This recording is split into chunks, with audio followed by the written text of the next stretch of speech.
Let me tell you something. The morning a stranger in a county jacket told me, deadpan, no preamble, "Sir, we need you to step aside."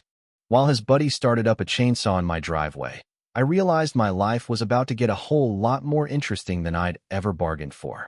Picture this: boots on my gravel, coffee halfway to my lips, dog barking like the wrath of God from the porch, and my wife Maya, cool as ice. Hand in mine, jaw tight as a drum. Yeah, that happened. And I'll tell you right now, nothing in all my years of busting my back in the city, sweating through deadlines, or arguing with neighbors over paper-thin walls prepared me for the brand of chaos that was about to roll down from Oak Creek Preserve. See, we'd come here for peace. 5 acres of ragged edge woods, a gravel drive, a cabin with 2 rocking chairs, and a patch of wildflowers so stubborn no HOA could tame it. For the first time, we could breathe. Just us, the mist in the mornings, deer tiptoeing like ghosts, birdsong so sweet it felt like a blessing. That was freedom, at least, until someone decided it was a problem. Our nearest neighbors were Oak Creek Preserve, which, let's just say, made Stepford look a little scruffy. Identical mailboxes, gnomes with paperwork, and lawns trimmed like operating tables. Their queen bee was Evelyn Reed, head of the HOA, who turned up on our porch with a casserole and a smile sharp enough to gut a trout. Maya called her visit reconnaissance, and she wasn't wrong. Evelyn's eyes never stopped moving, sizing up every imperfection in our world, from the old pickup to the crooked firewood stack. But I figured, hey, live and let live. That's how it is out here, right? Not even close. One Tuesday, that blessed morning quiet got shredded by the shriek of a chainsaw. I called out, "You're cutting on the wrong side of the line." But the guy didn't blink. Evelyn stood at the edge of my drive, hands folded, lips smiling, eyes like steel. "Mr. Vance, Mrs. Vance, this is for the good of the community." Maya, cool, steady Maya, answered, "This isn't your community. This is our land." That's when I knew we were in for a fight. First came the certified mail. Not a welcome basket, just an embossed thread, red and gray, that told me to unlock my gate for emergency planning or face legal action. Community benefit, temporary access. All pretty words with an iron spine. But that gate wasn't just steel and concrete. It was my line in the sand, poured and set by my own hands, a promise that this was ours and nobody else's. I did what any stubborn fool with a half-decent sense of dignity would do. Marched into the county office, letter in hand. Lorraine at the desk, county clerk, seen it all, just snorted. "Oak Creek again, huh? They tried that on a rancher 2 years ago. Bluff and bluster, but sometimes they push harder, just to see if you'll blink." I didn't blink. That night, I drafted my reply. No frills, just the facts. Private property, not subject to their rules. Any entry is trespass. Signed, notarized, mailed, done. But 2 nights later, the gate went dark. Not batteries, not weather. Wires clipped, clean, deliberate. Murphy, my dog, growled low and steady, and I felt it in my gut. The warning shots were over. This was escalation. I buried the conduit, rigged cameras, floodlights, even a trail cam up the slope. Next morning, Maya called from the study. "You need to see this." Motion camera footage, headlights at 2:17 a.m.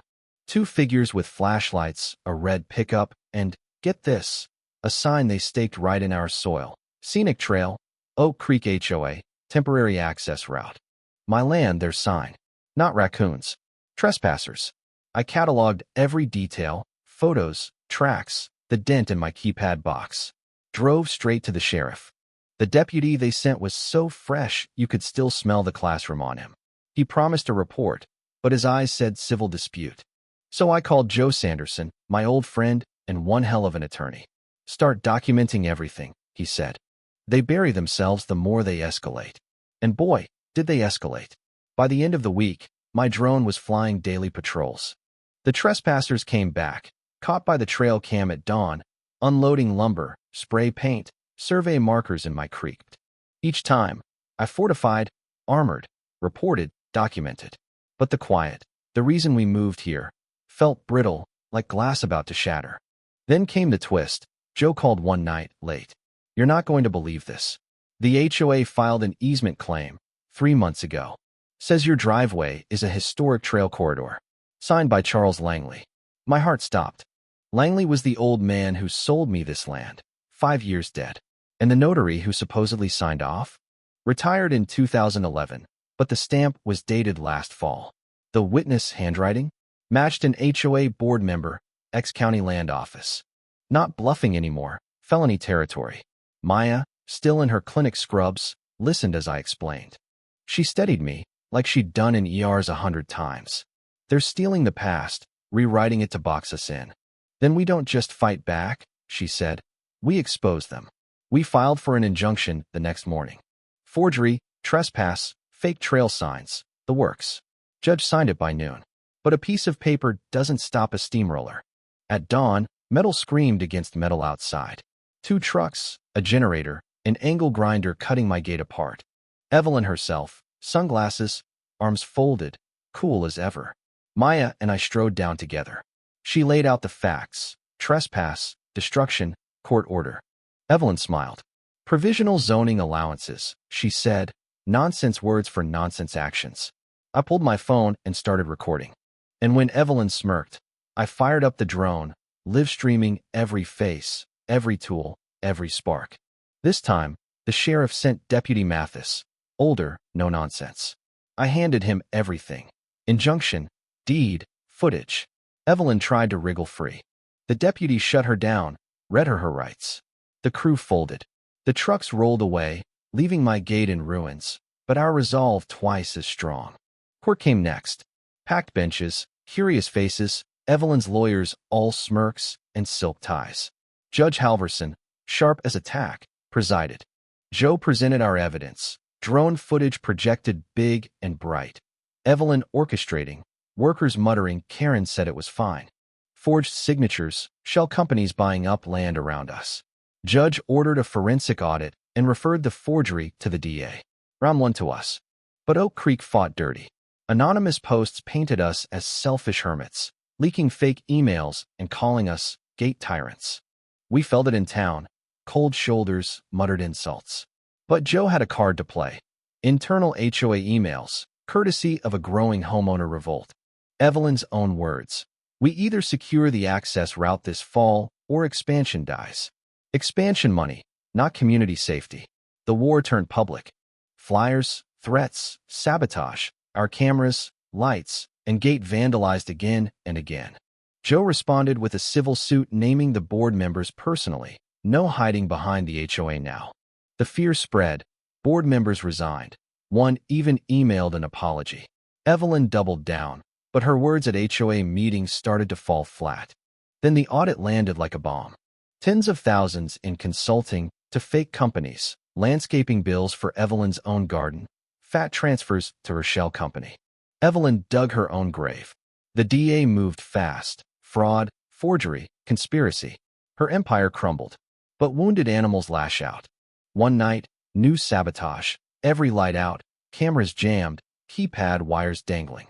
2 men caught on trail cam. Clear as day, plates and faces. They cracked under questioning. Tied it right back to Evelyn, even from jail. Criminal conspiracy added to her charges. Finally, the big trial.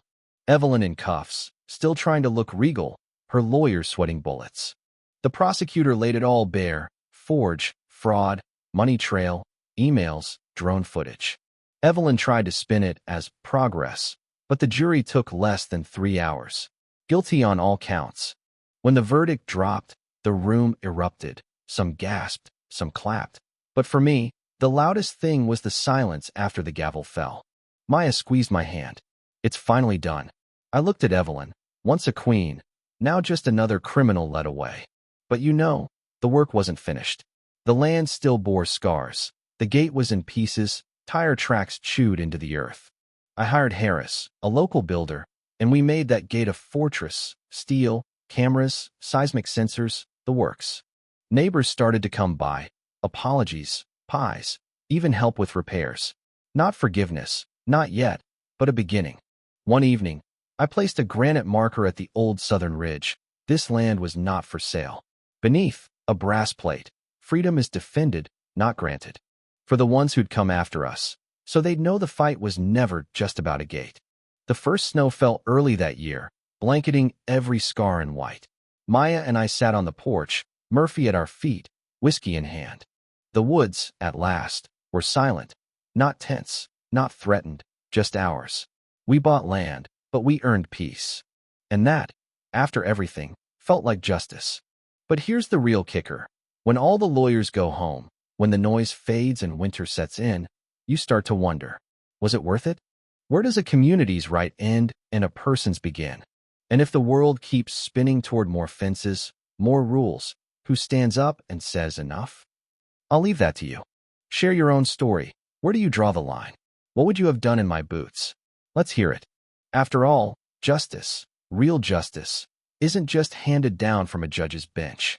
Sometimes it's built one stubborn inch at a time, in the cold, in the mud, and if you're lucky, in the silence you've earned.